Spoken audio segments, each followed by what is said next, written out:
When women are misread, personality disorders, psychopathy, and the risk of misdiagnosis. Women who use charm, relational skill, or calculated interpersonal strategies to get what they want are too often diagnosed with mood or psychotic disorders, instead of the personality-based problems that better explain their long-term patterns. That mismatch is not just an academic error. It shapes treatment, legal outcomes, family decisions, and a person's access to care.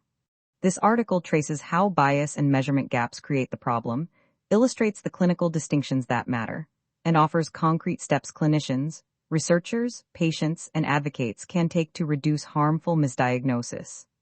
The problem in plain sight. Historically, our clinical stereotypes about what psychopathy looks like have been drawn from male-dominated forensic samples, visible aggression, criminal records, and overt antisocial acts. Women with comparable underlying traits often present differently. Their strategies are more likely to run through relationships, manipulating loyalties, playing caretaking roles that conceal exploitation, or performing normative femininity to reduce suspicion. When clinicians expect male pattern behaviors, these female pattern presentations can be reframed as bipolar mood swings, borderline emotionality, histrionic dramatics, or emerging psychosis. That reframing matters. A diagnosis of bipolar disorder or schizophrenia commonly leads to pharmacological plans, crisis-oriented management, and a particular forensic framing. Personality disorders and psychopathic traits, by contrast, lead to long-term psychotherapeutic strategies, behavioral risk management, and different legal considerations. Misdiagnosis therefore creates treatment mismatches, misapplied safety planning, and real-world harm. Why women get misdiagnosed. Implicit diagnostic templates. Clinicians use mental models learned from training, which often emphasize male normative expressions of antisociality.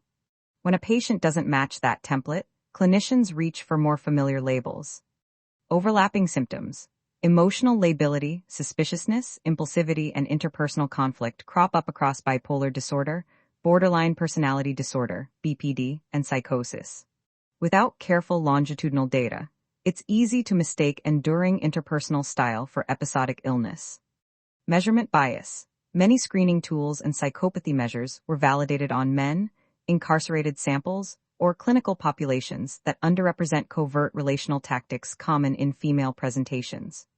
System constraints, brief assessments, lack of collateral information, and pressure to provide a diagnostic impression quickly push clinicians toward single-visit categorizations rather than staged, longitudinal formulations.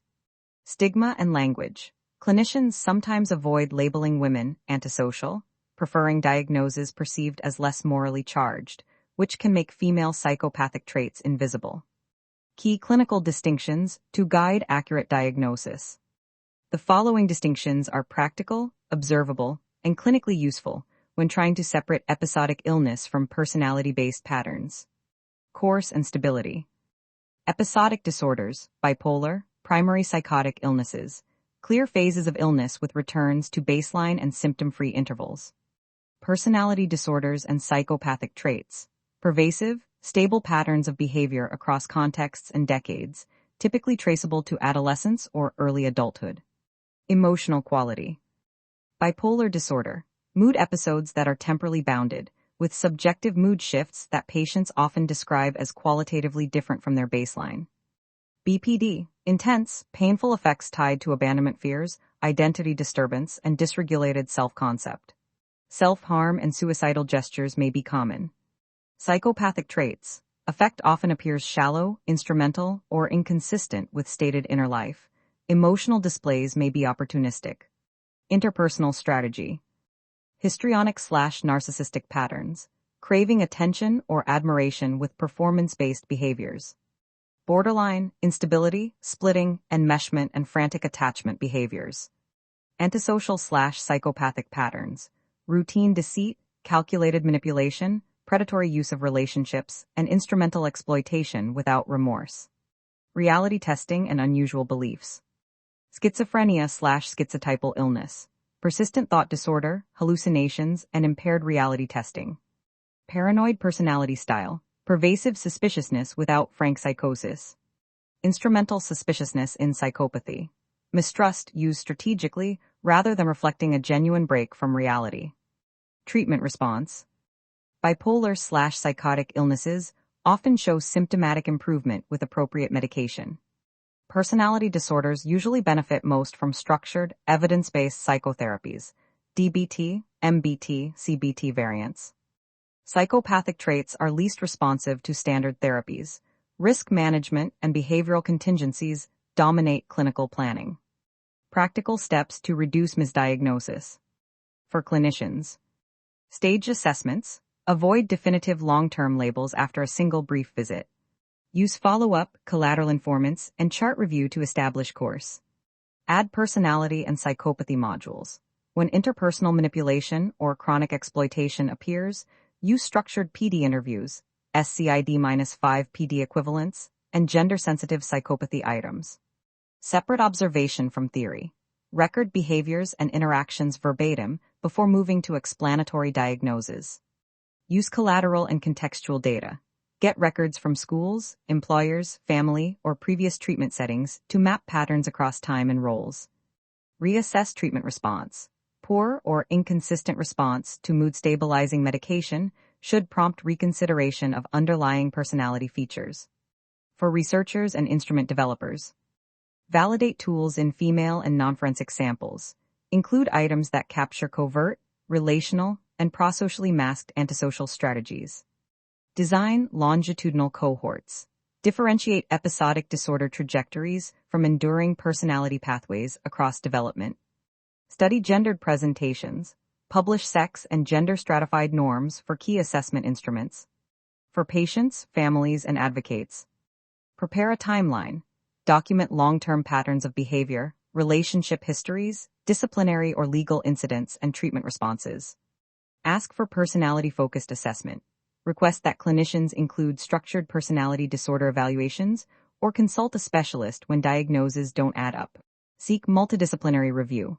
Forensic psychologists, psychiatrists with PD expertise, and social workers can provide complementary perspectives. Ethical and practical caveats.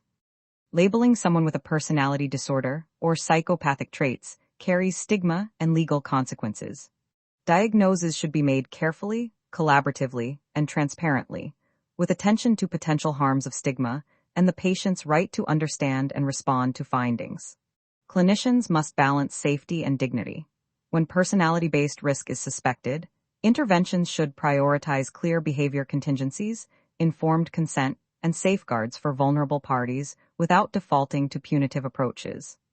A short roadmap for clinicians, clinic-ready. 1. When interpersonal exploitation, persistent deceit, or shallow affect appear, open a personality-focused differential. 2. Collect collateral history and a multi-year timeline before finalizing a label. 3. Use structured PD and psychopathy-informed instruments validated for diverse samples. 4. Trial evidence-based treatments matched to the likely driver, mood stabilizers for clear episodic illness, DBT/MBT/CBT for personality-driven problems. 5. Reassess after the treatment trial and adjust the formulation if response is inconsistent with the working diagnosis. Conclusion. Women presenting with relationally focused manipulation, strategic affect, or chronic interpersonal exploitation deserve diagnostic attention that reflects how these patterns actually operate over time. Reducing misdiagnosis means changing the templates clinicians use, broadening the samples and items in our instruments, and making longitudinal, collateral-informed diagnosis the norm rather than the exception.